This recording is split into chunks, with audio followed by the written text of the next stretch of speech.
नमस्कार बंधुरा सकलके स्वागत जानिए आबारो एक रेसिपि निये चले एसेछि। आजके तैरी करछि बम्बे कराची हालुआ।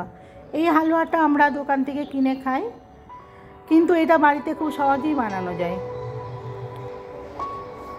হালুয়াটা করার জন্য এখানে আমি চারমগজ নিয়েছি, পোস্ত নিয়েছি, কাজু নিয়েছি, পিস্তা নিয়েছি। এগুলো ছোট ছোট করে কেটে নিয়েছি।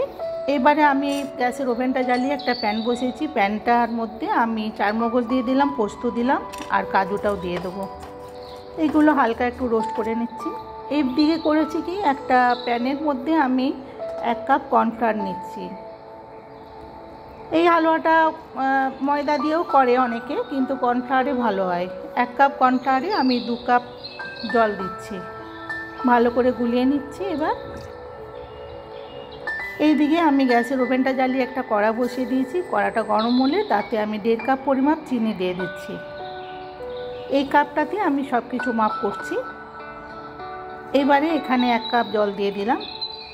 এটা একটা দুটার কোনো শিরা তৈরি করতে হবে না, এটা জাস্ট চিনিটাকে গলিয়ে নিতে হবে। যেই চিনিটা গলিয়ে আসবে এখানে আমি লেমন জুস দিয়ে দিলাম 1 চামচ মতো।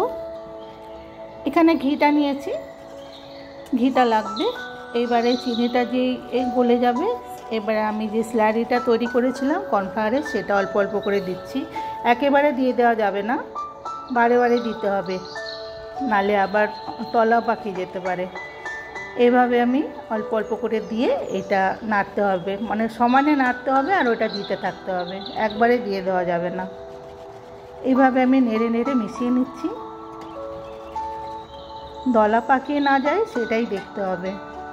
এইভাবে আমি মিশিয়ে নিচ্ছি। এই দেখুন, খুব সহজেই এটা জমাট বাঁধতে থাকবে। এবারে ভালো করে এটা নেড়ে নিচ্ছি আমি। আর 1 চামচ করে ঘি দিতে হবে, একেবারে ঘি দিয়ে দেওয়াও যাবে না, একবার করে নাড়তে হবে। আর 1 চামচ করে ঘি দেবে। এখানে আমি ছোটো এলাচের গুঁড়ো দিয়ে দিলাম 1/2 চামচ পরিমাপ। ভালো করে নেড়ে নিচ্ছি। বারে বারে 1 চামচ করে আমি ঘিটা দিচ্ছি, একেবারে দেওয়া যাবে না। এইভাবে আমি ঘি দিচ্ছি আর নাড়ছি।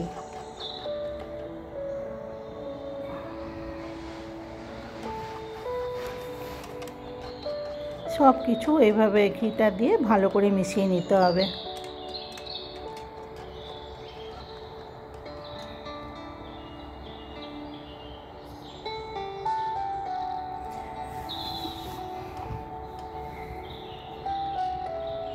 এখানে আমি একটু কালার দেব। আমার কাছে ফুড কালার বলতে এই আছে স্যাফরানটা আমি 1 পিঞ্চ মতো একটা প্যালার মধ্যে গুলে নেব। এইবারে যে আমি ড্রাই রোস্ট করে রাখা এগুলো বাদামগুলো আমি দিয়ে দিচ্ছি। প্রথমে বাদামগুলো দিয়ে ভালো করে নেড়ে নিয়ে আরও 1 চামচ ঘি দিয়ে দিলাম। ঘিটা বারে বারে দিতে হবে। এখানে কালারটাও দিয়ে দিলাম আমি। ভালো করে মিশিয়ে নিচ্ছি, খুব ভালো করে মেশাতে হবে।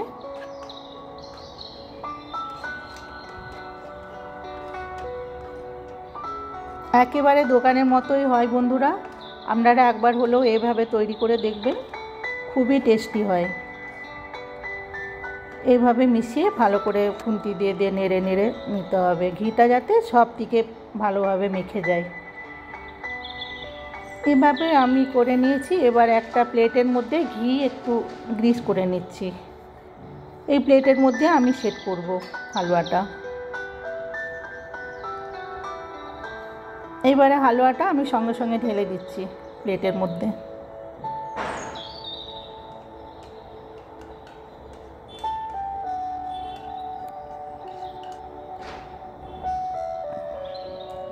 ঢেলে নিয়ে এটা আমি 1 ঘন্টার জন্য ঠান্ডা হতে দেবো। ওপর থেকে একটু পেস্তা কুচি ছড়িয়ে দিচ্ছি।